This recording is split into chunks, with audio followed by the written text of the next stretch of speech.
Hello, everyone. Welcome to Deaf Mute Studio. This is the Memo by Deaf podcast, and I'm joined today by writer and producer of The 51st State, Stel Pavlou. Thank you very much for coming on. Welcome. Thanks for having me. Oh, no problem. Well, the reason I asked you to come on is because I'm doing a kind of retrospective review on The 51st State, and I feel it's not a film that enough people talk about or give much credit to, and I think it's a really fascinating film, particularly coming from me, who's a Scouser. Right. And in doing research for it, you're a very interesting guy, Stel, because you attended Liverpool at the University of Liverpool doing American studies. Yeah. And you wrote the script whilst working in a wine shop, if I'm not mistaken. Yeah. So I went to uni in Liverpool. I wanted to get as far away from Kent as possible, and had a fabulous time. And I still don't know how I got my degree because I spent most of it drunk and going at the Cavern. It's a party city, and I miss it terribly. But what I wanted to do in life didn't happen much in Liverpool. So. I got a lot in common with, Scousers, it was fun. So I came up with the idea in my last year. I'd gone to, the only reason I took American Studies is because you had to spend a year living in America.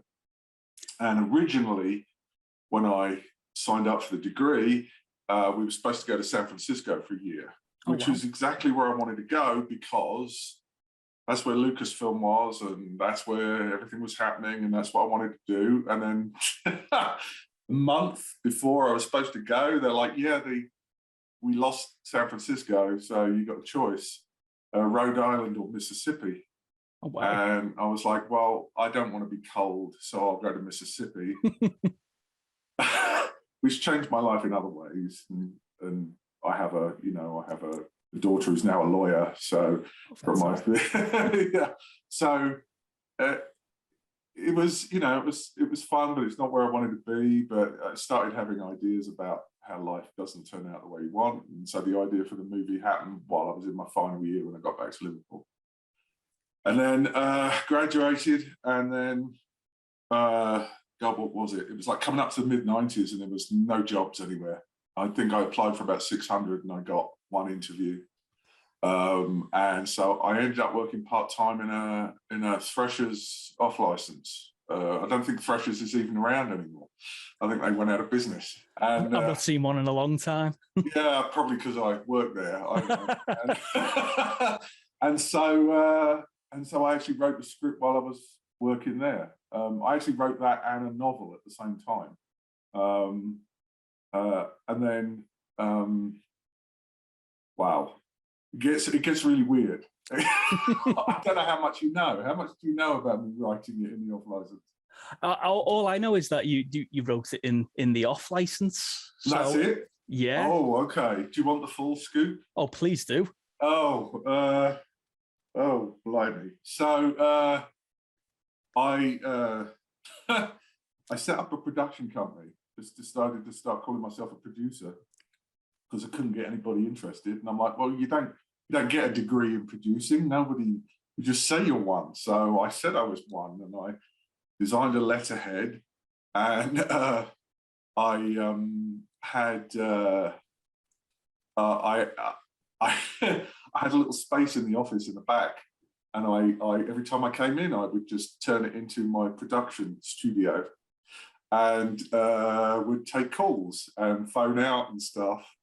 And I'd have to keep explaining what the ding was in the background because, every time the door opened.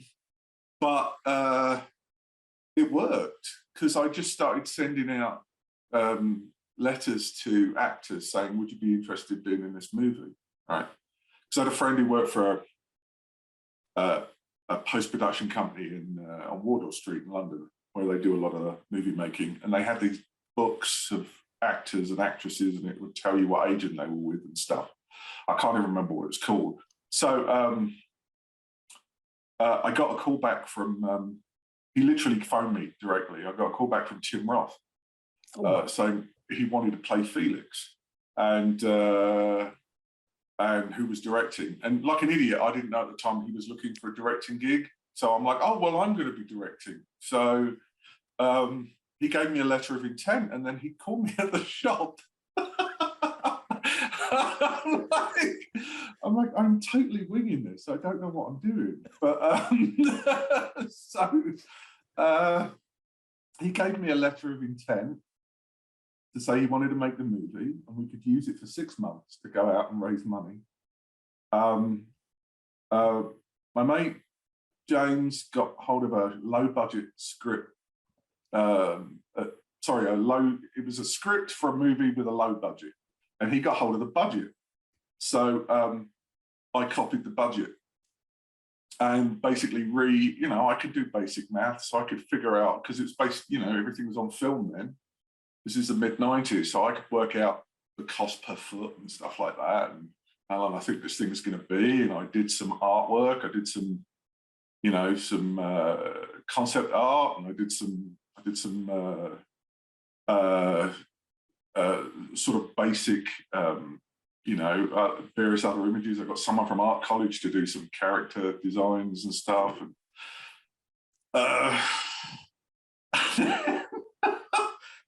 what happened next? Friend of mine from college, who then ended up working at Sky for a long time as a producer, Mark Aldridge, he was, we were in class together. He said, I think I can go take this and try and find a co-producer, because at this point, well, I don't know what the fuck we're going to do if someone gives us money. So we need someone that knows what they're doing. So he went out and found a small production company that would partner with us. And oh boy. So then we decided we'd go to the Cannes Film Festival to raise money. Now, bearing in mind, I'm part-time at this Threshers, and I'm also on unemployment benefit. It's like the supplement benefit. I don't know if any of that exists anymore. All right. Yeah. So when you get government benefit, you're not allowed to leave the country. So I left the country, and we had this. You had to get accreditation, right? So the story of making the movie is probably more interesting than the movie. So so in order to get into Cannes at that time, you had to be accredited, right? And one of the ways you got accredited, and it's the most facile, pointless way of getting accredited, is you had to have like a company stamp on the form to show that you were a real company. And at that time, like getting a stamp was like $200 or $300. It was £200 or £300 actually. It's more expensive than that. And so we couldn't afford that. So we had someone carve one out of a potato and stamp the form, and it looked like a company stamp, and they gave us accreditation. So we get into the Cannes Film Festival, and we start taking all these meetings. And because I got this letter from Tim Roth, they take the meetings. They agree to meet us, and so we're going to all these different hotels, to meet different production companies and talk through the movie and stuff, and raise interest. I ended up getting invited by accident to the premiere of LA Confidential. Wow! So we're sitting there with all the bigwigs. I'm like, now I've got no money. I'm living off brie sandwiches that from a food truck on the street. I'm going to borrow a blazer from a bloke who worked at the water board, right? Because it was the only thing that looked decent. And there I am at this premiere. So I'm meeting various famous people. I'm like, I somehow got invited to the British Film Party 10. And so you just start talking to different actors and directors, and you're like, okay, they're normal people. So you didn't really have to be as nervous as you thought. once you start getting used to talking to them, it becomes very easy after a while. That's the experience you pick up. But it's like, I can't be the only one here that is completely bullshitting his way through this thing. And I realised very quickly, I wasn't. That is the job. Producing is bullshitting until you get there. So we got a lot of interest. Get back to London, and so I start traveling up to London like once a week to work with these co-producers. Long story short, we ended up losing Tim because he got his directing gig. He went off and made some really dark movie about paedophilia. I can't even remember what it's called, but it was like, I don't know, set in Cornwall or something. I'm not sure. I can't really remember too much. But anyway, we lost him, but we got real interest from this management company, Samuel L. Jackson. And so we thought, well, this isn't going to happen. This is ridiculous. But I did a bunch of rewrites to try and make the character, because the main character was Felix. Right, he was the star of the movie. Well, as soon as we heard Samuel L. Jackson was interested, I had to rewrite the script to make McElroy the star of the movie.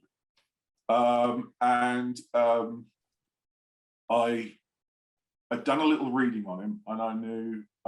Here's the thing: what you have to do with a screenplay, right? It's like selling a vacuum cleaner. You have to sell it to the people that you're trying to get, right? Yeah. So I described him as a bald black guy, tall, menacing.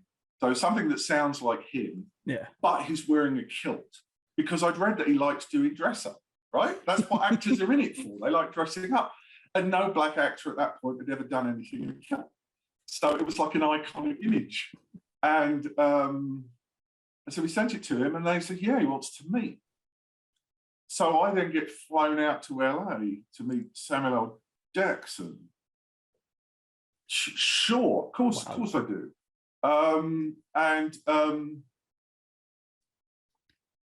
I was actually in the room when he got the phone call that he got Mace Windu. So like at that point, I was like one of 3 people in the world that knew he was going to be in episode 1. And I'm sitting there, I'm like, the fuck? And yeah, because I'm still going to work at Fashions. So that was basically how it worked coming out of the off-license. And then things just got crazier from there. There'd be various trips to Los Angeles in amongst working at the office. So they paid me enough for the option. They had to option the screenplay. And they paid me enough that I could come off unemployment. So I didn't have to worry about that, but I was still at Threshers because I still needed to make up some money. But I don't know, you'd meet some really weird people. One trip they took me to, some producers carting me around town looking for pot. And we end up going to this house across the street from the gates of Paramount Pictures. And I swear to God, this guy looked like Jabba the Hutt. This living room through the front door, all he had when you walked through the front door was a bar.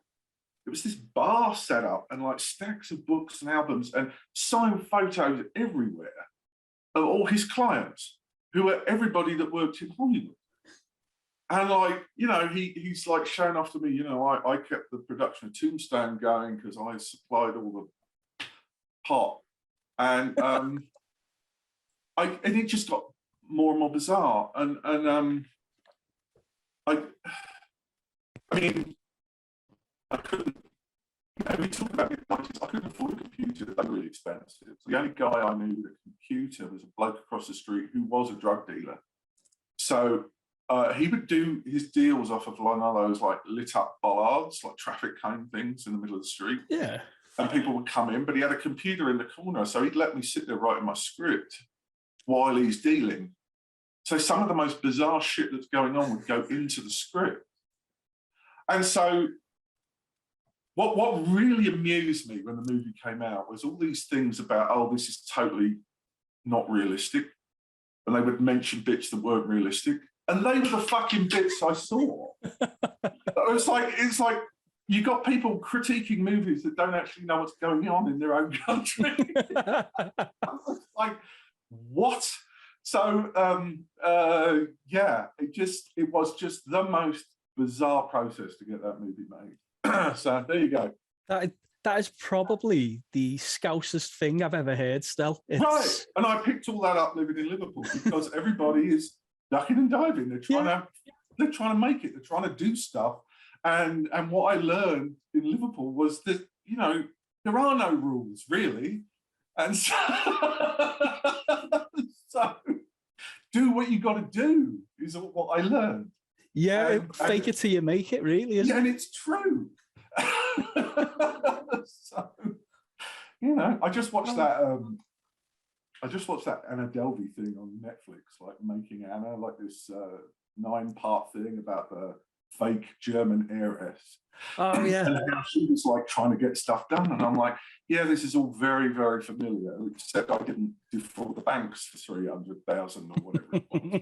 Everything else she was doing is what everybody else does to try and get something accomplished. So yeah, well, there you go. That is absolutely amazing. And in a good way, it's very inspirational as well for anyone who wants to try and get a script done. It's just go for it. Yeah, if people are saying no, well then just set up your own production company. There's nothing to stop you. Yeah, I mean, it's like literally gatekeepers are there to keep people out, not to let people in.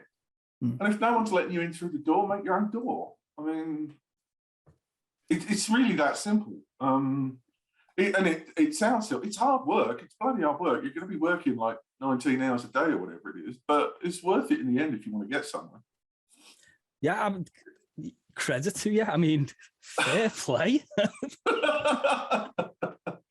Which is like when you contacted me and said, will you? And I just said, yeah. It's like, yeah, because he's out there doing it.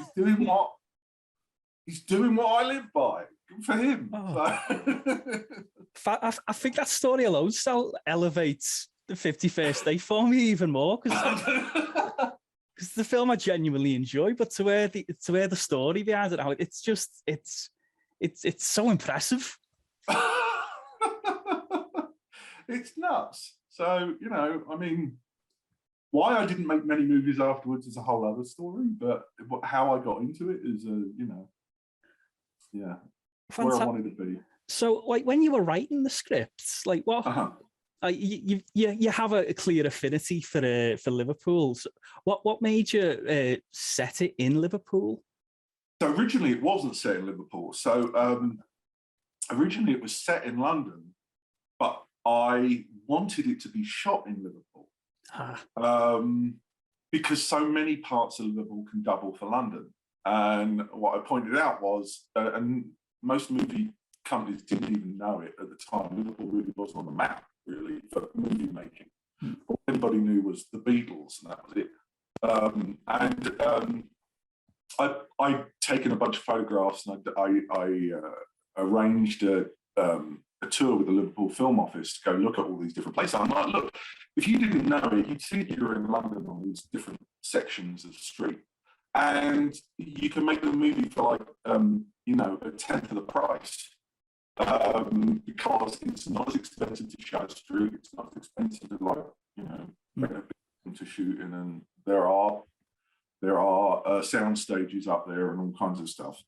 And so I'd done my research, but then what happened is it was Samuel L. Jackson who said, well, why don't we just set it in Liverpool, because I've never been, no one's ever seen it, and you've just sold me on the place, so why don't we just switch it? And I'm like, all right.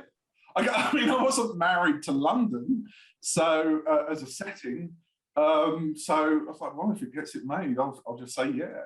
So that's pretty much it. That's how it happened. And then, of course, once you switch it to Liverpool, more and more bits of Liverpool crop up, and you just start putting stuff in there. We had because there was much more to do with like the history of slavery in there at one point in one draft of the script, because of slave sales and because of the you know, the subtext of the movie was drugs is slavery, basically.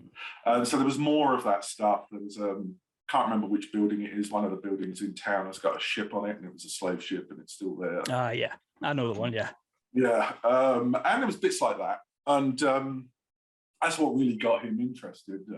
Sam interested, and so yeah, just like it was like, let's put more and more color in there, more and more color, and make it more and more, you know, local. The original script was to do with it was going up, the drug was going up for auction, and so there were drug dealers coming in from all over Europe, and they were all coming in to bid on this thing, and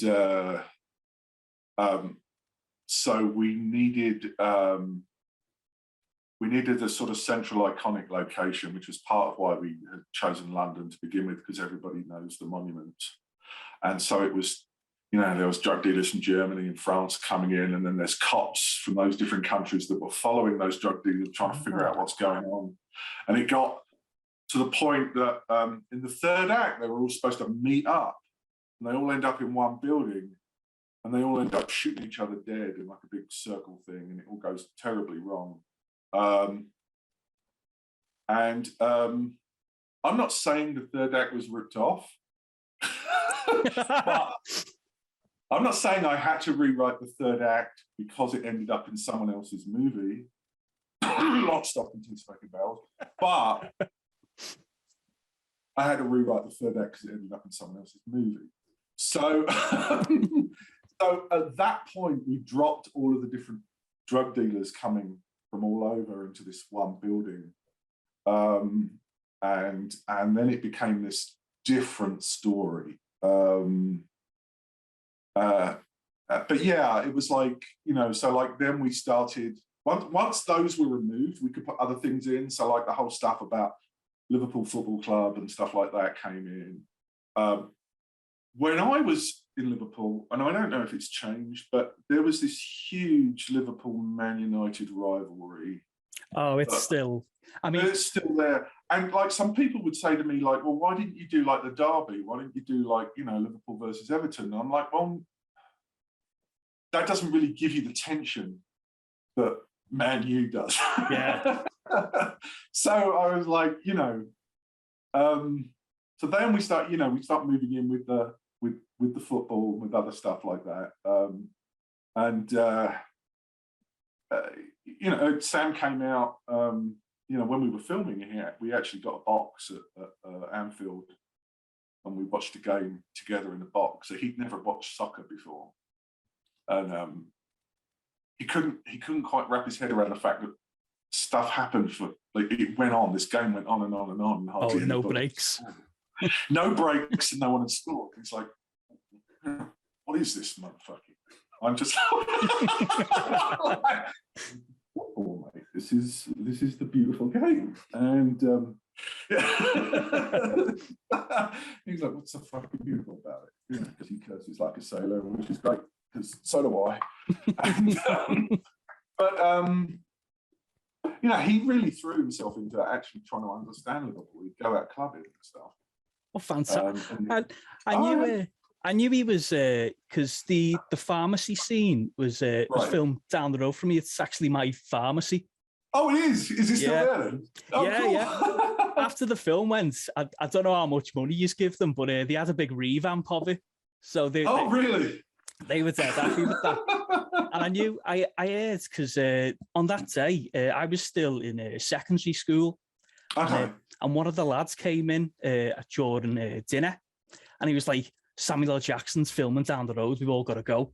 And then literally no other lad in our year went back to school for the afternoon, because we were all like there at the pharmacy watching Samuel L. Jackson. Well, I was there at the pharmacy, and I remember all the kids. So I was cracking up.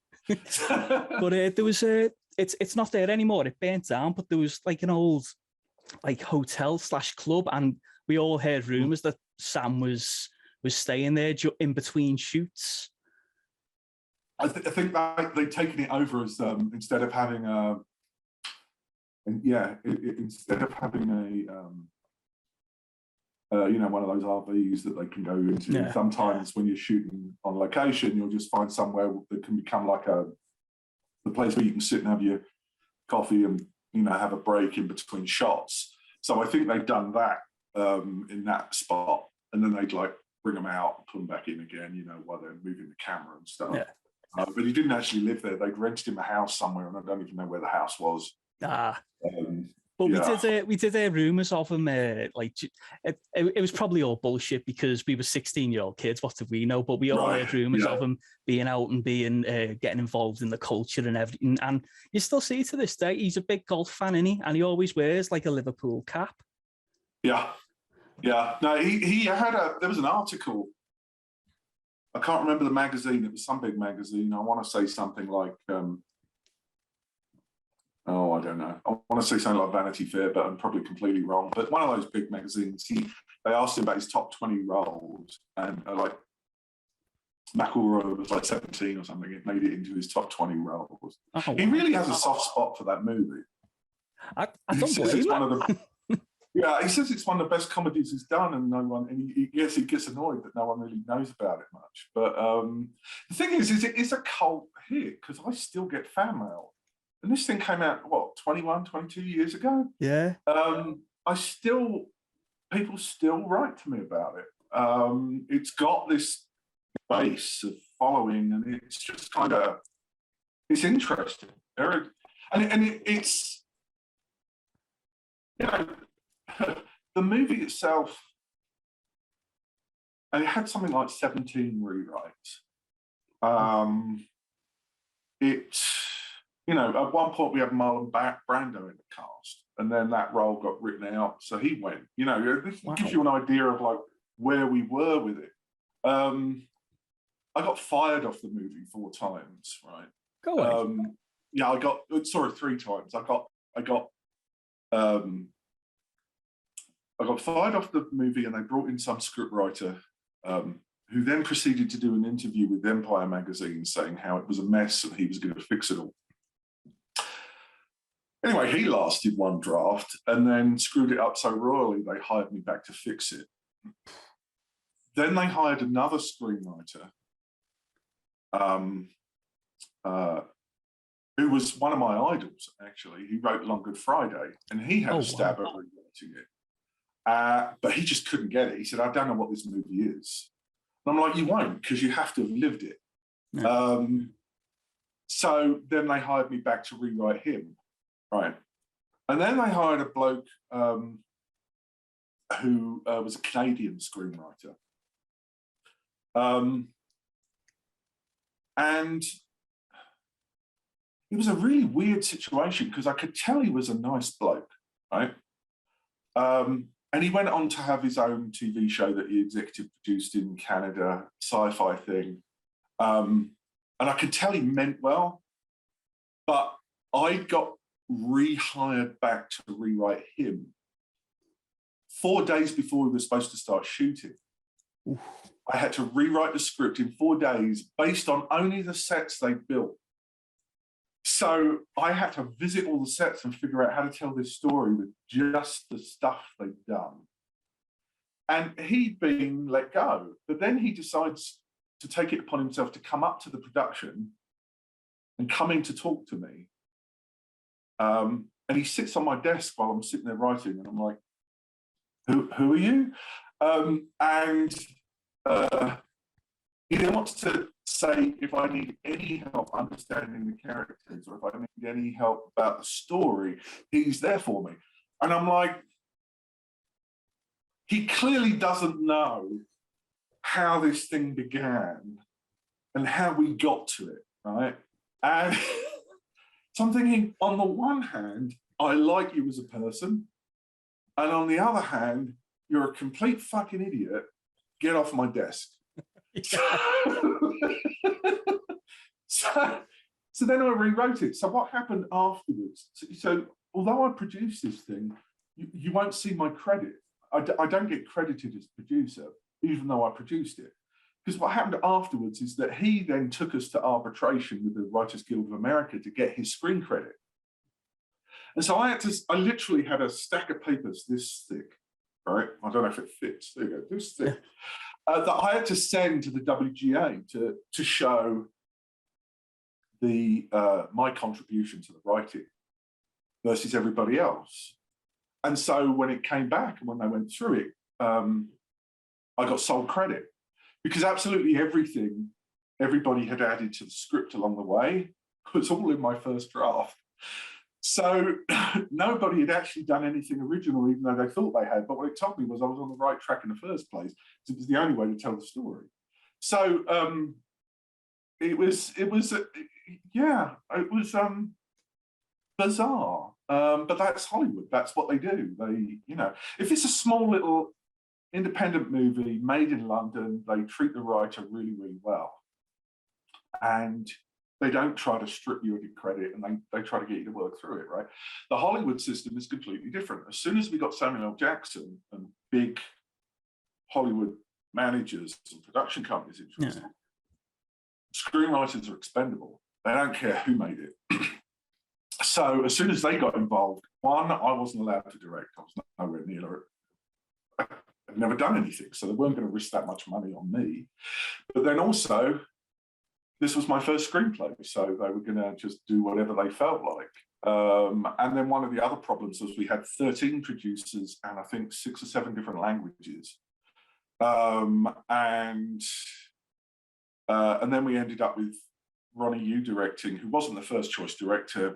We'd gone through some directors. I can tell you about that in a minute if you want to know. But English is his second language. He'd done Bride of Chucky, but he didn't understand... because he couldn't. I mean, it's a language barrier. He didn't understand some of the verbal humor, so he'd start replacing it with slapstick.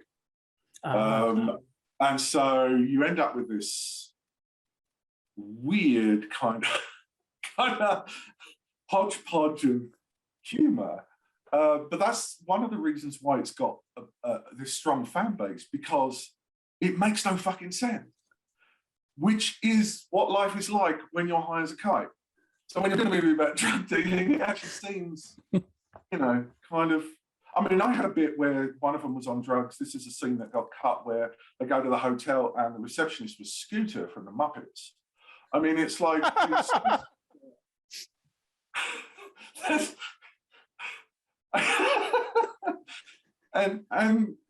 so it's supposed to be weird. That's the point. But the making of it was even weirder. So there you go. Well, I mean, all credit to you, Stel, because I watched it before just to brush up on some notes.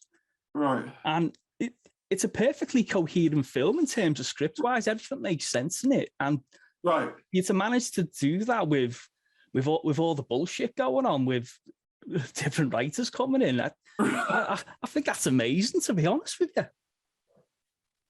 Well, thank you very much. That's very kind of you to say. I just, when you're in the middle of the madness, when you're a lobster in the pot, you don't really know if it's working. I mean, when the movie opened, it opened at number 2 and stayed in the top 10 for 6 weeks in the UK. I mean, it beat out Harry Potter in the first week. It was like, it was Lord of the Rings, 51st State, Harry Potter. And I was like, what the fuck? And I say it stayed there. The only problem in America was they delayed releasing it for a year. And I'm not quite sure why. But they delayed it so long, 9/11 happened. And so all those anti-American jokes that were basically supposed to be good-natured suddenly were not very popular. So 9/11 happens and they released the movie in October, the month afterwards, and it just flopped. It was like, no, we can't deal with this humor. And I think it opened at number 13, and that was that. But to this day, I don't know why it was delayed for years since it was so successful. Yeah, it's very much an unsung comedy. I mean, like I said, I had it on before, and there's always, when I watched it for the first time in the cinema, and there's always that one line that always makes me piss myself, and it's, well, shit in a bag and punch it.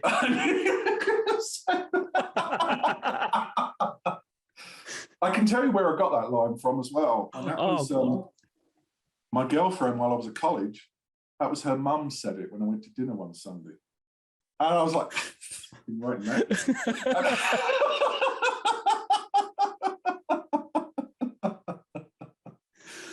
Every time it gets me. It's I try and use it myself wherever I can. It's fantastic. Well, the actress who I've forgotten her name. Oh God, that's bad of me. I've just blanked. But the actress who had to deliver the line that actually came up to me and says one of the best lines she's ever had to deliver. She really liked it. And it's the follow-up as well that lends it even more. It's, well, shit in a bag and punch it. And then later on, are you still shooting people for a living? And that's a shame because we couldn't get the road, because that scene was that's one of those scenes that I had to rewrite based on the set, because they built the set when it wasn't originally written for that set. It was actually written at a crossing, because she was a lollipop lady. I don't know if you noticed the lollipop thing. And so originally what it was is they were on either side of the zebra crossing, and they would talk every time she had to come out and let the kids go by. So she was supposed to say shit in a bag and punch it as these little 6-year-olds looking at her. And like, but they built a set. They didn't want to waste the money. I had to rewrite it for the set. But I think we missed a golden opportunity there for even more humour. But there you go. Oh, absolutely fantastic. So, like, what was it like to work with such a stacked cast? I mean, Samuel L. Jackson, Robert Carlyle, and even if you take them two out the film, you've still got an incredible cast with Emily Mortimer, Sean Pertwee, the legend Ricky Tomlinson, Rhys Ifans, and Meatloaf. Right, Meatloaf was a sweetheart. I love working with him. He was really funny. He got frustrated because the producers kept making me do rewrites all the way through the production. Right, I would be sitting there rewriting scenes. And it's no exaggeration. It got to the point with some scenes where I wrote so many of the same scene in a day. It didn't just have the date on it; it had the time on it. Oh, so wow. This is the scene at 3:11. This is the scene at 3:27, and he had great difficulty keeping track of these lines. And he came up to me. I think it's on one of the like DVD videos or something. He's like, Stel, and I'm like laughing, and it's a nervous laugh because he's coming up to me to complain. They keep changing his fucking lines. I'm like, it's not my fault. They keep making me change these lines. And he goes, well, I can't remember them. And I said, look, say what the fuck you want. You're the boss drug dealer, so you're going to know him better than I am. And so, and that's what we ended up doing. He just went with whatever he felt like that he could remember that fit the scene, and it was fine that way. But yeah, he had trouble remembering, like, because there were so many fucking changes. But he was just wonderful. The first time I met him, it was like, go up to him. Oh, Mr. Like, what do we call you? Is it Mr. Meatloaf? He's like, Meatloaf. He's like, just call me Meat. Robert Carlyle was amazing. I mean, just amazing to work with.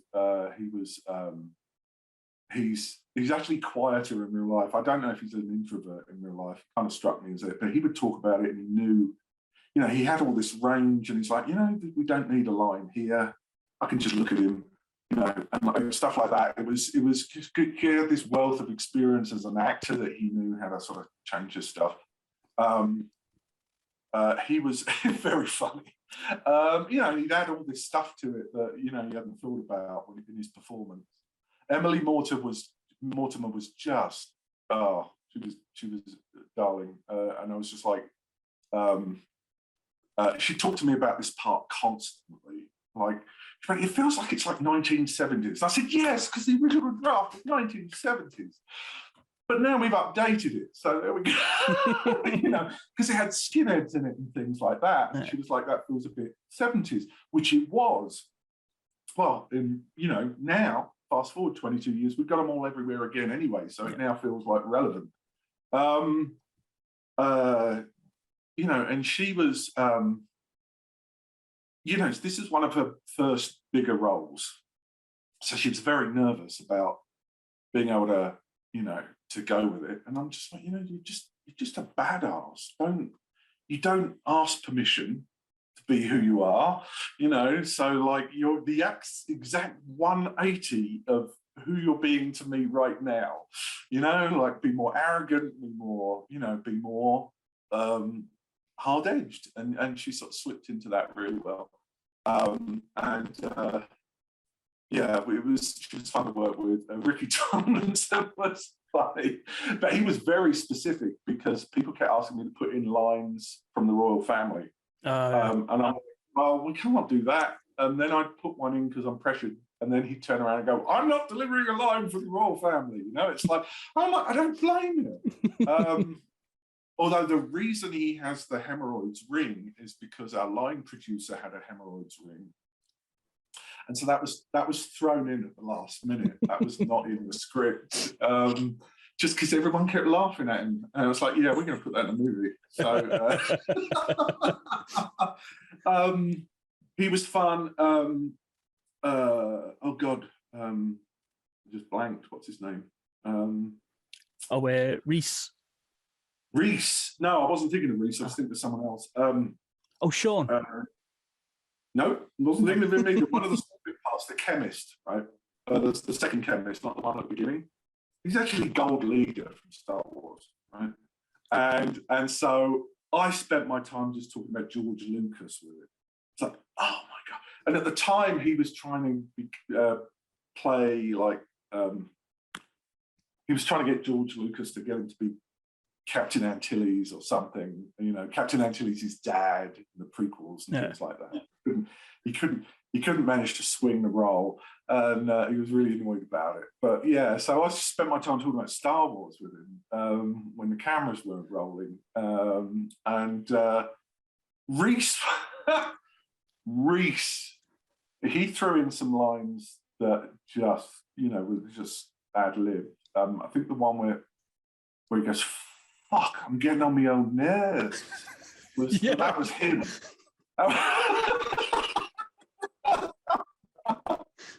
That was all. He was great. He was. I wish that role had been a bit bigger for him, a bit meatier, because he could have done so much with it that you really don't know. This is the thing you learn when you're on set, is you don't know who's going to bring something to a part and who isn't. And Reese was like, God, if we'd known we got him earlier on, I think that would have been it would have probably been the Reese Ifans movie. I mean, it was just like, he's just spectacular. Sean was great. You know, I'm in awe of him because I'm a huge Doctor Who fan. So I'm like, that's all I'm thinking. Sean was very kind of, again, this is 21, 22 years ago. So he's, well, it was longer than that when we're shooting it. He's trying to make a name for himself at that point. So he's very, very focused on trying to get the most out of this role. Like, you know, he's questioning every line to make sure it makes sense. But he's such a professional. I mean, you just like, it didn't matter what change came at him. He was like that. I'm like, I'm looking at him thinking, I hope to God one day they actually cast you as Doctor Who, because you're going to be real fun. Because he kind of like there's literally chaos going on around him, and he was just like centered. And I'm like, I don't know what drugs you're on. I don't know what meditation you do, but keep doing it, because he became this like, he was like this pillar of stability. Which was not like everyone else on this movie.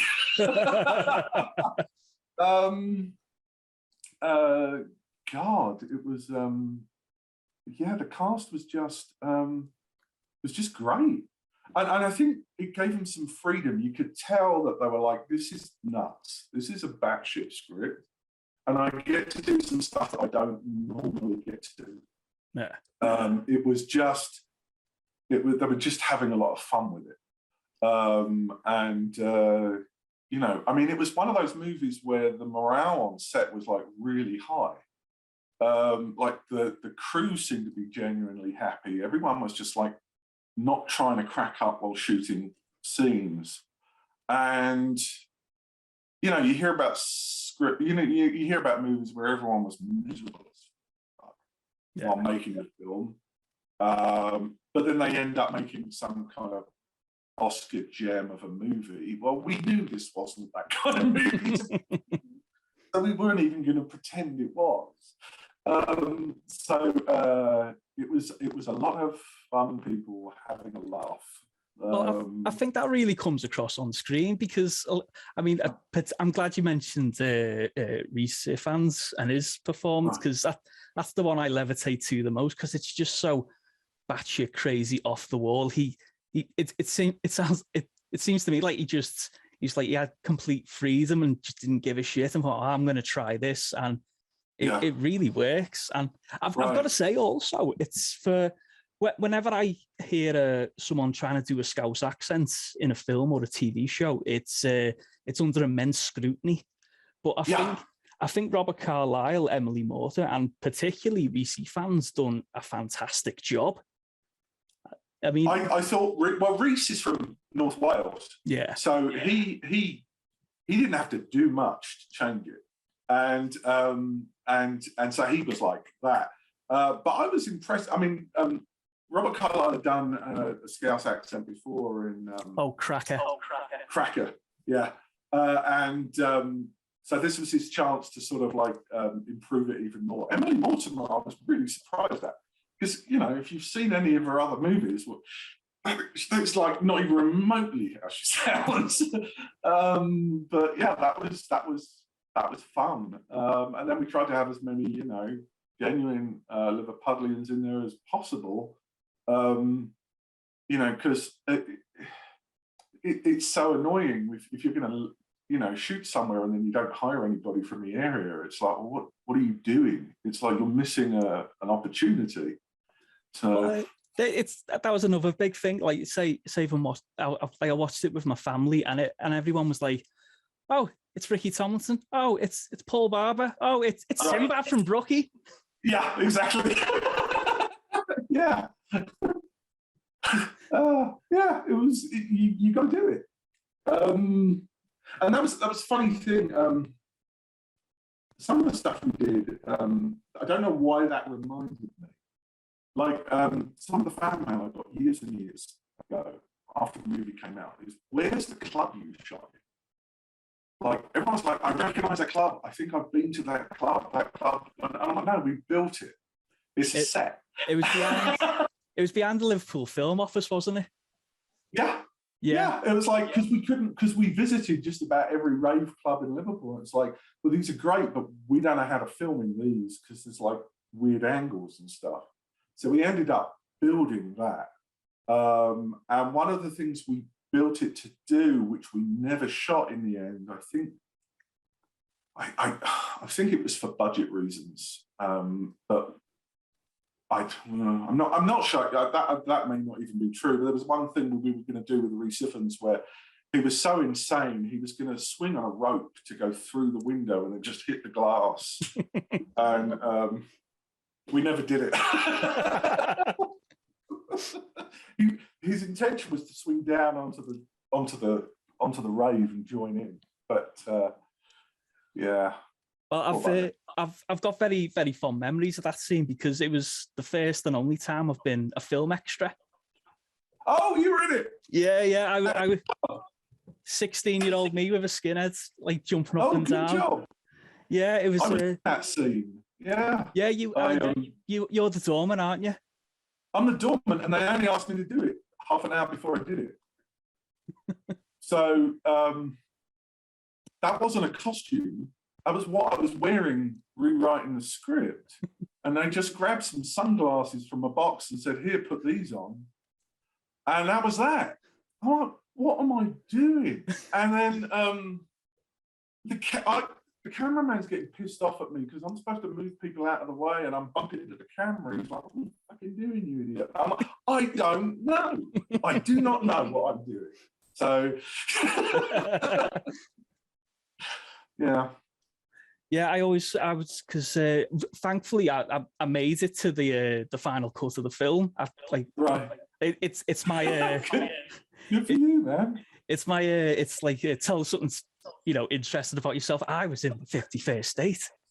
But it was the tracking shot of when Robert Carlyle's going to meet Emily Mortimer at the bar. Oh, cool. And there was a few takes of that, and like I was all I was concentrating, like I need to get on film, I need to jump up and down, and like someone kept on like pushing past me. I was like, who the fuck keeps doing this? I was like, the next time he does it, I'm gonna give him an elbow. And like, he does it, and I give him an elbow. And then I said to me mate, I was like, who's that tit that keeps on budging into me? And they were like, that's Robert Carlyle. And I was like, oh shit. Yeah, that's how it works. It's like some of the extras. I'm still in touch with one of the extras. Trying to remember what scene he was in. I think it was the hotel lobby, and his name's Ryan Kruger, and we stayed in touch. And at one point, he asked me to write a short script for him, a 5-minute script. I knocked that out and sent it over. I said, have fun with that. And now he's a director in South Africa. He just did a horror movie and won some awards and stuff. Oh, fantastic. Yeah, it's like, you never know who anyone's going to be in the future when you work with them. So be nice to everyone. It's a good motto for life, isn't it? Yeah, especially especially who you think is the lonely person, because they're the next one in line. Yeah. Well, so like with all like the script rewrites and all the chaos with that, how far away? I know you had to set in London and whatnot, but how far away from the original script was the final film? And were you happy with it? So Felix, although he changed to being a Scouser, is basically Felix. I can tell you exactly who he would have been if he had stayed in London, down to the coat he's wearing, and that is the lead character in The Boys. That would have been Felix if it had stayed in London. Boys. But that was who I had in my head, and then when we changed him to a Scouser, he moved on. Right. McElroy or McElroy, depending on how you want to pronounce it, he's the same. Dakota is the same. Her last name changed just because we had a producer who was a dick and he wanted to change her last name for no real reason. But she pretty much was the same, except I'd written the script before Jackie Brown came out, and she was a stewardess. And so that was her cover. She could go anywhere in the world as a flight attendant. And that's how she got in and out of countries. Well, then Jackie Brown came out and we just had to rewrite it. I had no idea at the time Tarantino was developing that. I mean, so it was an easy enough fix. Rhys Ifans' character was originally Mancunian, and he was called originally the Manc because that's really original. And so he stayed the same. He just changed what city he's from, because that's when we changed that whole thing of people coming from all over Europe to bid on this drug. And made it more just like Liverpool Central. So there are characters that disappeared who was like the American ambassador was one of the drug dealers, and someone almost had a heart attack considering doing that. I'm like, oh, are you telling me people in the American government aren't corrupt? Oh, that's interesting. Not realistic at all. There was this hilarious character named Willie, who was a French detective following everybody around. And he was the only one with his head screwed on straight. And he's like, everybody is a moron that I'm having to deal with. He went, Blauschein, who was a German drug dealer, he went. So there was all these like peripheral characters that just evaporated. The skinheads were there from day one. And some of the, but the basic idea of this fake drug and this bidding war and someone trying to escape and sell it to the highest bidder and have a normal life. That's all the same. So the core of it remained. How did I feel when it came out? Well, I was exhausted for one. I'd been beaten up. Basically, the system had chewed me up and spat me out. And so by the time it came out, I wasn't that happy with it because I know what's missing. But over the years, I've softened to it and I just accept it for what it is. And now I can laugh and go, this is just insane. And it's people like yourself and it's fans that tell me about their favorite bits that have really helped me reassess the movie from just the viewer's point of view. And I've appreciated that a lot. And now I'm at peace with it.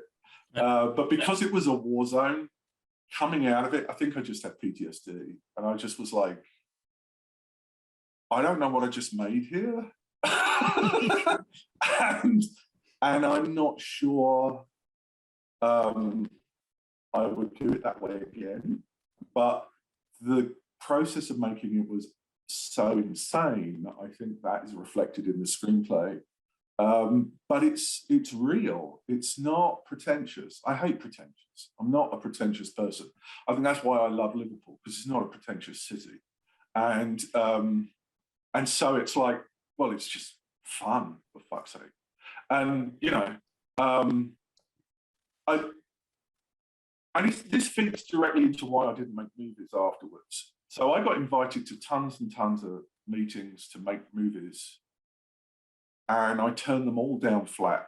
I ended up going into this deep, deep depression that kept me bedridden for about 4 years. Oh, after wow. the movie. And I'd met so many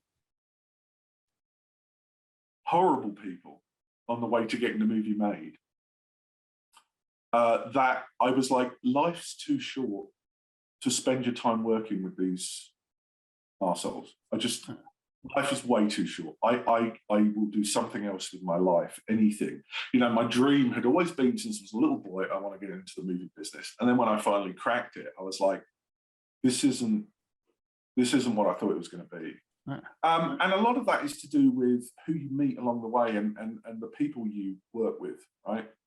And so you'll notice that some of the more successful people in the film business have found people they love working with who all respect each other, and they only work with those people forevermore. And it's very difficult to get into that group because you have to pass the test. Well, I couldn't get into a group like that. I couldn't find a group like that. It was literally like swimming with sharks every single day. And so I was like, I can't do that. I mean, I've now, in the last couple of years, found a couple of people that I feel that way with, and I have actually started developing new projects after 20 years of not wanting to do it. So it's weird that you've asked for this interview, because I'm like just starting to get ready to try and do it again, because I now have a core bunch of people that I love working with. But it was soul destroying.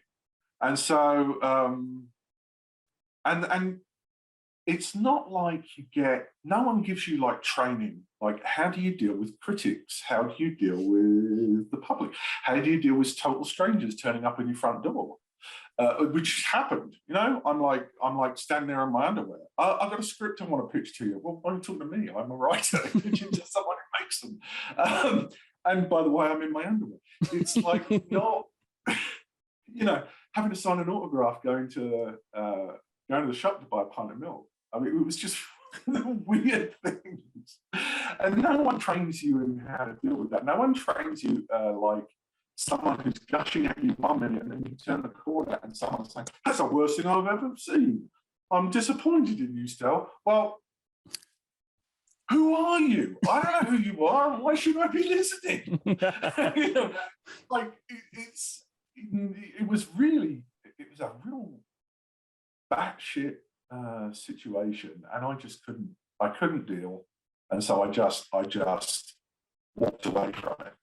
and just concentrate on writing some books for a while. And met my wife and moved to America. But yeah, I mean, life's been interesting since. I've been homeless twice. I was working in Home Depot for a while, mixing paint for $10 an hour.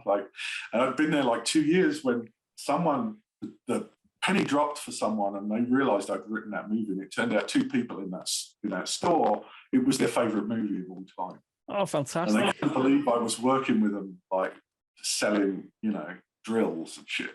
It was like kind of I've been through an interesting life afterwards. And it's only, as I say, it's only in the last few years I've started going back. So you probably, I don't know if you've seen it on Quest. I just hosted a TV show on the Discovery Channel. Oh, Hunting Atlantis. Yeah, looking for Atlantis and stuff. That's a whole. But I was actually prepared this time. So when the critics came, I just unleashed. I'm like, I don't know who you are, but I'm going to tell you this time because I don't give a fuck. I'm now 51. So, I mean, when the movie got made, I was 29, and I didn't come from a movie making background. I didn't come from any of that, and so you never know what life's gonna, throw at you. But I've been through so many twists and turns in life now that I look back fondly on the 51st State as, you crazy motherfucker. It was like only the arrogance of being in your 20s thinking you could do this accounts for what happened. But then when you talk to other people and you're like, how you got into the business? And I'm like, well, why don't you do this? Or why don't you do this? And blah, blah, blah, blah, blah. The vast majority of them were born into it. It's a family business, movie making, There are people that come from outside, all the time. But it turns out that when you really dig deep into it, it's like, well, I don't come from the movie business, but then you went to college and your best mate ended up being someone who did. So you can't really make, say you didn't know anybody. I mean, I literally knew nobody. And so, I'm kind of proud that I managed to get it done. I wish I'd had more tools at my disposal psychologically to deal with it, because then I'd probably made like 20 or 30 movies since then. Because believe me, I've got enough stories in notebooks that it would be beyond my lifetime to take to make. And so now I'm just trying to sort of catch up with it. But it's and the other thing that I like now that's different from then is that movies are now cheaper to make. It's shot digitally, so you can put more of that money into effects. People are more willing to watch a movie without the big names. Yeah.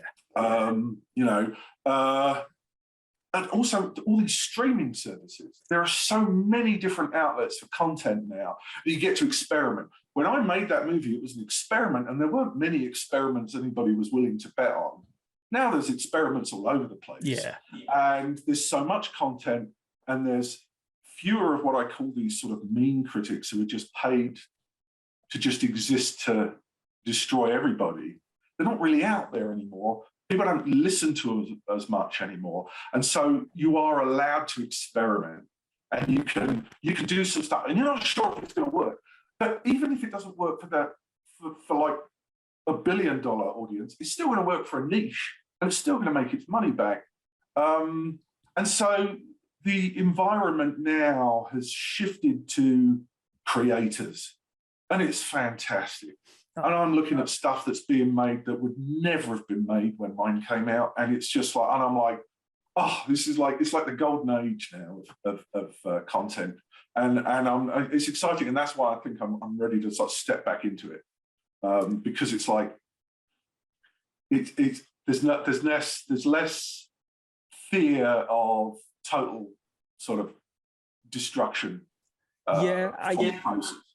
I completely agree with you. It's and it's the age of the internet where, like normal people can voice their opinions on anything, and like you alluded to, it's being taken over by fans and people who want to say positive things and give their opinions, and like you said, major reviewers now. There's YouTube reviewers that have got more fans and more followers than they've ever had, and it's the same with big media companies, and that's obviously filtered down into filmmaking. You can essentially make a film on your phone these days, which is absolutely incredible, and it gives people a lot more expression. Whereas when you were in Hollywood, it pretty much a closed shop, like you said. You'd need to really know someone or bullshit your way in, and it's fantastic. And I'm glad you're getting back into it, because I only noticed before. How much can you tell us about Rendezvous with Rama? Oh, okay. So that was a long time ago. I wrote my draft in 2008.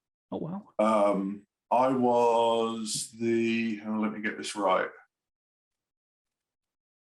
I was either the 5th or the 6th writer hired to work on that script. And at the time, David Fincher was going to be directing it. I never got to meet him. So I never got any director's notes or anything.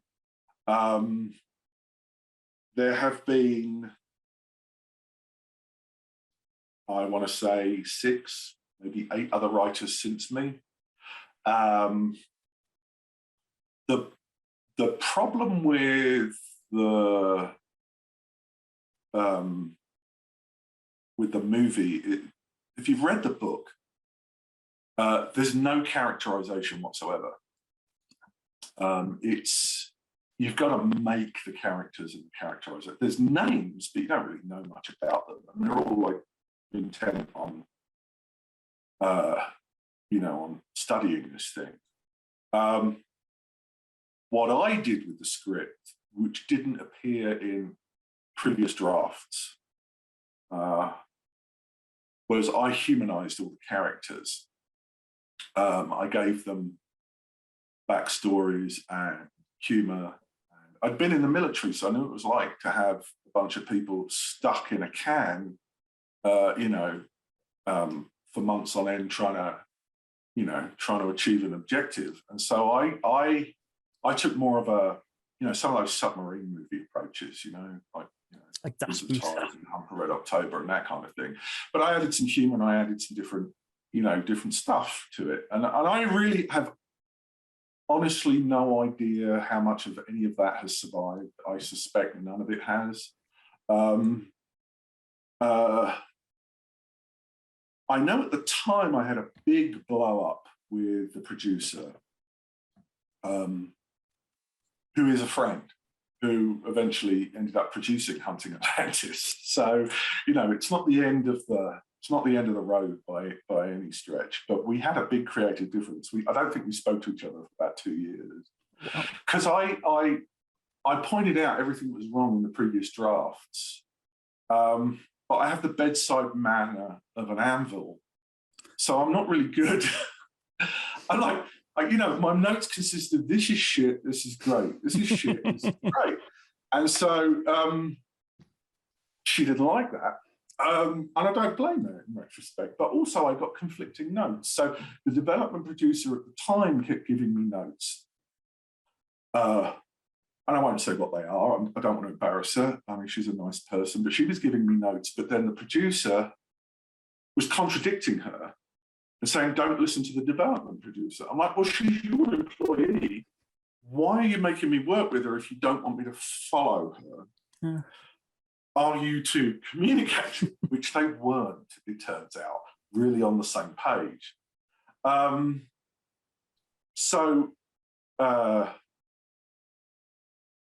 What happened was, when I did finally submit my draft,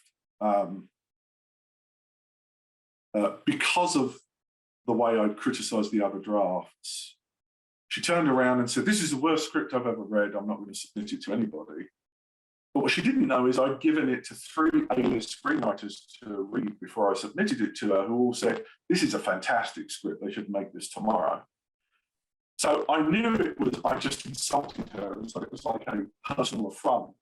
So my script got just put in a drawer. So I knew everything she just told me was just basically bull. but I'd burned a bridge for a while.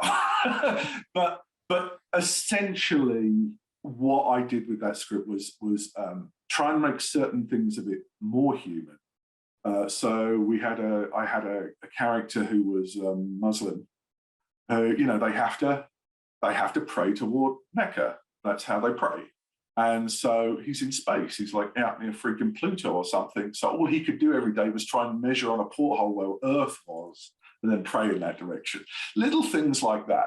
They had supply tubes that would show up, and someone had sent mail to a girlfriend and like a year and a half earlier, and he gets a return thing, and it's like, there's email, but he wanted to do a handwritten thing, and it gets sent back, return to sender, and he's like, he's gutted. It's been a year and a half, and she basically ghosts him, and he's this young kid. You got like I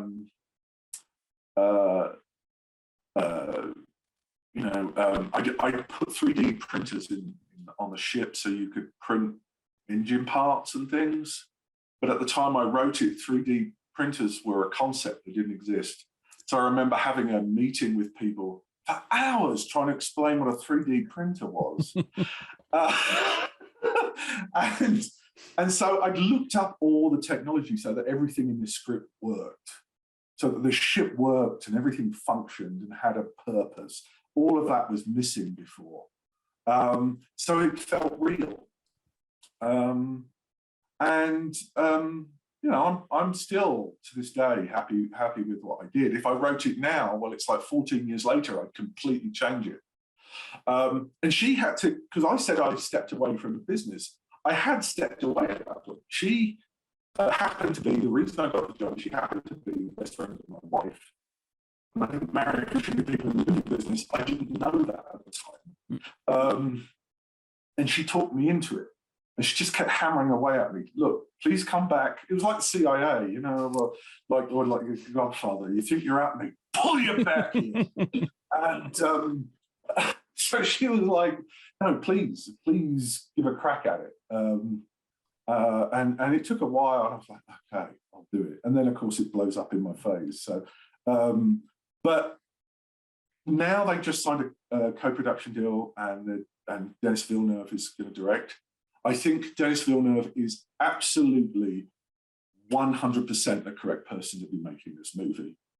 I think absolutely, if I had got to give him advice, ignore my script and everybody else's, which he's probably doing, and go with your gut and start fresh. I mean, if there's ideas in there that work, then yeah, by all means take them. But as a general rule of thumb, ignore them. I think the biggest problem for that movie has been that there haven't been the right type of directors around to make it. With all due respect to David Fincher, I never thought he was the right guy, because what he does, deep psychological stuff and crime stuff. That's not what Rendezvous with Rama is. And I can see why he would never gel with it. Denis Villeneuve he knows how to make a movie where characters are silent for God knows how long, but it's still telling a story, which is what Rendezvous with Rama is. There's lots of silent bits, but you're still telling a story. And so I'm really excited to see what he does with it, because I think now he's on board, he may actually be the guy to crack it. One of the original notes I got, work this one out. When I first got hired, I was told, write the movie, but don't read the book. What? It's like, well, what do you want then? She goes, I don't know. I'll know it when I see it. Well, that doesn't help anybody. Anyone. There isn't a writer on earth that would help. Now, I love her to bits. She is a good friend, and she has improved enormously and made some amazing things. But at that point in time, I don't think she was used to writers pushing back, and I don't think she was used to people who have a creative idea, who aren't the director, saying, no, you've got to do this. And so but yeah, as I say, she's improved enormously. But I think the co-production deal was the best decision that's been made. I think Denis Villeneuve will, if he cracks it, and I'm 99% sure he will, it's gonna rock. But it's it's a movie where there's no pew pew pews, there's no space battle, there's no interpersonal conflict, there's no major alien conflict. It's literally, you're dealing with a tube, which is essentially the monolith from 2001 for an hour. You just open up this can and it's a bunch of mysteries, and then you leave. That's the story. That's the book. And I think that is a challenge for anybody. I mean, it explains why it's taken so long to develop this film. But I don't think it's uncrackable. I think you can win it. And I think now's the right time, because people, as I said before, people are willing to go along with experimentation way more now. Oh, yeah. And I think you could come up with something that's like mind-blowing.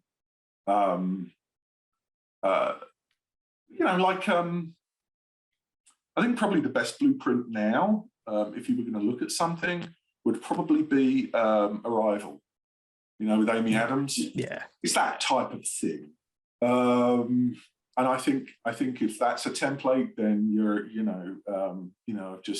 just how they handled that kind of story. Because I love Ted Chiang's short stories. I mean, the guy's a freaking genius. And that one was a really special story. It's not my favorite in the collection. My favorite was Tara Babel, but that, I think that would be a good blueprint to work from, because again, there's no pew pew pew. You're just literally trying to communicate,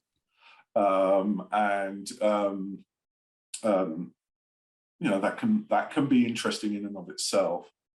And I think with someone like Denis Villeneuve, he's also got a lot of credit in the bank. He does. Yeah, someone going against him would be like someone going up against Spielberg. It's like, right.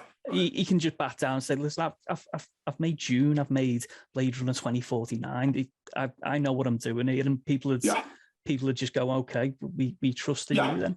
Yeah, no, he's made, not only has he made them, but they were wildly brilliant movies. And so it's like, he's got that vision for those types of thoughtful science fiction. So yeah, anybody that wants to argue with him on that, I think it's batshit. So and I've never heard anyone pronounce his name. You said Denny. Is it Denny or is it Dennis? I don't know. I've heard, but I'm from Liverpool. I'm not exactly. I don't know. Yeah. I mispronounce things all the time, so I've no idea. So I've not met the guy, not spoken to him. So like, what I really want, another question I really want to know, Stel, if you've got time, that is. I've got time. Go for it. Is it however long you need to get this done? So. Oh, fantastic! I won't keep you too long, but I've just got to. You've got to edit it afterwards, so good luck with that. Yeah. Well, what I want to know is, what advice would you give to anyone who wants to write a script and feel that it's got the stones to go somewhere? Oh, first of all, it's going to sound trite, but it's absolutely true. First of all, write it. And what I mean by that is just get your ideas down on paper, right? I mean, outline it, sure, if that helps you. Put them on little index cards and move scenes around if that helps you. But as a general rule, just get your first idea down. It doesn't matter how shite it is, because it's going to change. But just because you wrote your first draft doesn't mean it's ready. And just because I got my first draft, bear in mind, 51st Date is the first movie screenplay. I'd written some teleplays for like Star Trek years ago, but as like practice runs and things. But 51st Date was my first screenplay that I wrote, and I got Tim Roth off the first draft. Don't follow my advice, because or follow my advice. But generally, it's not going to work. I don't know why that worked for me. It's just, it's nonsense. But there is something I did before I wrote my first draft, and this is the bit I really think is important. Read screenplays of movies you personally love, right? Read them first before you write anything. Make notes, okay? There are websites all over the place now where you can download screenplays and read them for free. And I did that before I wrote my first draft. For God's sake, don't buy these screenwriting books. Because if you bother looking at who wrote them, none of them have made any fucking movies.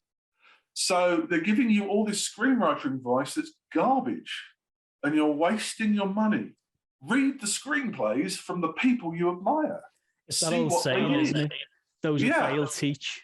Yeah, and so read those, but also watch bad movies. And if mine's one of them, yay. Just watch bad movies, because you can learn a lot from how somebody fucked it up. And I'm telling you now, most of the time, it's not because the writer fucked it up. It's because you've got a producer note here or an actor note there. And then the writer got drunk and wrote the scene, and it all goes terrible. But you can learn a lot from bad movies, because you can go, oh, how would I fix that? This isn't quite working. What would I have done to get that to work? Because then you're thinking like a writer and you're thinking like a director, right? Pay attention to how these screenplays are written. Notice how sparse the writing is. You know, it's not a novel. You're not inside somebody's mind. So you've got to figure out how to describe what somebody's thinking without saying what they're thinking. So it's like their facial expression is this way or that way. You know, notice how it's like 2 or 3 lines for descriptions. Notice that a screenplay is between 100 and 120 pages, and don't deviate from that. Use the right software, use the right font. It's a science. It's got to be Korea. There's a really cheap software out now that's fantastic called Fade In, which wasn't around when I started writing. I happen to have Final Draft because it came free with my new Mac, but that's like $250, and you don't really need it because Fade In is actually better and a lot cheaper. I think it's like 30. But yeah, pay attention to things like you don't have to choreograph fight scenes. That's up to the director. You just write, they fight now, you know? Put your voice into it. Make it interesting to read. Make something happen on page 1. Make something happen on page 10. Make things, make the movie you want to see. Don't, I think it was Hitchcock who said it, but like drama is like real life with all the boring bits cut out. So start a scene too late, end a scene too early. So all you're interested in is the interesting meat that happened in the middle of a moment. And cut. Don't make a scene longer than a page and a half. It's just kind of, when you study movies, just write down the timing of everything. Just literally watch it and see what happened when and what did each character do. Once you dissect them, like dissecting the frog, you understand the process, you understand pacing, you understand character development, you understand an arc, and it's all there for you. You don't need to go to film school, because all you're going to do at film school is do exactly what I just told you, is dissect a movie, and then create from there. And those are really, do your homework. Those are my big things. The other thing was true when I wrote years ago. I don't know if it's as true now, but years ago, the mantra was, make sure that when you're describing your main characters, you describe them in such a way that the actor you're going to send it to can see themselves in the role, right? I'm not sure that's as true now. But if you do have an actor in mind and you're like, I can't make this movie without this person, find a way to describe them so that they see themselves in that role. Right. So that when you do finally get it into their hands, they're like, oh my God, yeah, I can totally see me doing this. But try to define them as a person, not the roles they've played. Don't get those two mixed up. Because what they don't want to do is rehash what they've done before. So like, that's why there's golf in 51st State, because Sam Jackson likes golfing. I mean, it's just simple things. It sounds dumb, but it works. I mean, because a script is a piece of art, but it is also at the same time a business proposal. And you can't shy away from that. It's all about, people are going to put in millions of dollars. They want to make millions of dollars back. Yeah. It's an investment. And so, yes, it's art, but yes, it has to be saleable art. And so don't go, oh, well, I'm above that. Well, then, have fun not making a movie or a show. It's going to bite you. I think, and then just have fun. I mean, the simple fact is if you're bored reading your own script, so is everybody else. Yeah. So just have fun with it. If an idea is nuts and you're like, oh my God, they're never going to do it, well, write it down anyway. It doesn't matter. It might serve a purpose. It might get cut. You might rewrite it in a month and go, I don't know why I did that, but so what? Allow the creativity to flow. Don't edit yourself when you start out. That comes later. Writing is 90% editing anyway. But if you're doing it before you finish your first draft, then you're just tripping yourself up.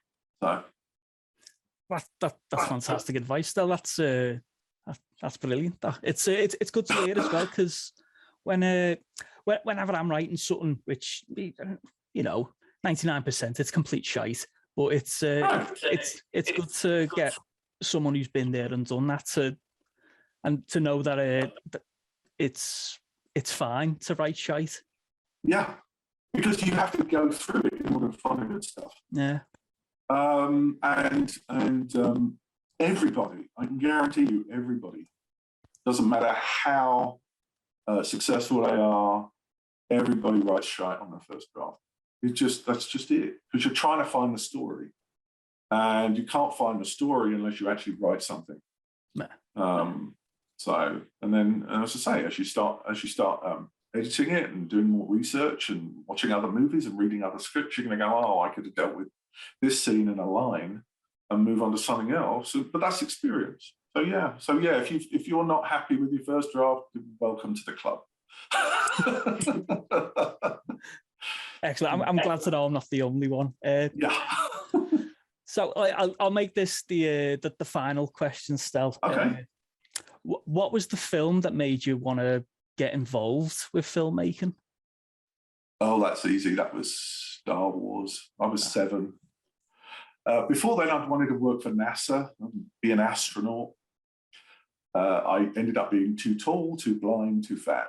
So, and too stupid. I'm not an engineer. So I could have told you up to the age of 6 everything about the Apollo moon landing. So I could have told you every nut and bolt on that rocket. I could have told you what half the buttons did. That was my life. And then at 7, I went to see Star Wars. And that was it. I was like, I want to do that for the rest of my life. I want to make stuff like this. And it turns out it's very difficult to make stuff like that. But I loved the whole make-believe creativity. I wrote a couple of kids' books called, the Daniel Coldstar series, which are basically my Star Wars, that were in talks to develop. I don't think they're out in the UK. I think they're only out in America. But that kind of magic is what made me want to make movies.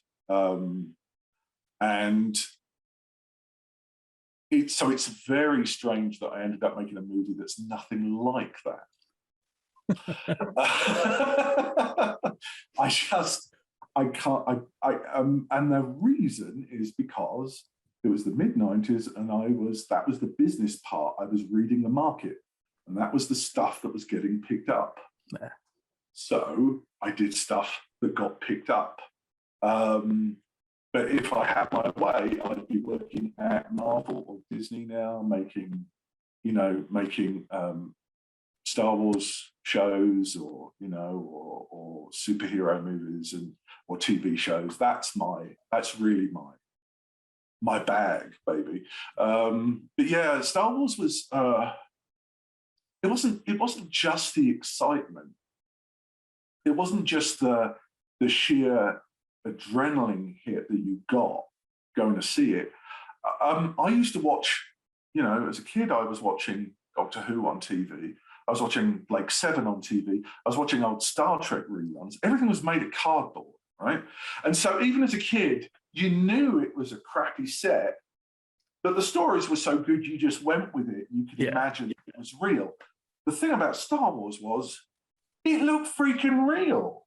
I mean, the interiors of those, ships, the way everything was structured, the dirty droids and the Wild West city, and then the Star Destroyer that looked, in German uniforms and everything, and it looked real.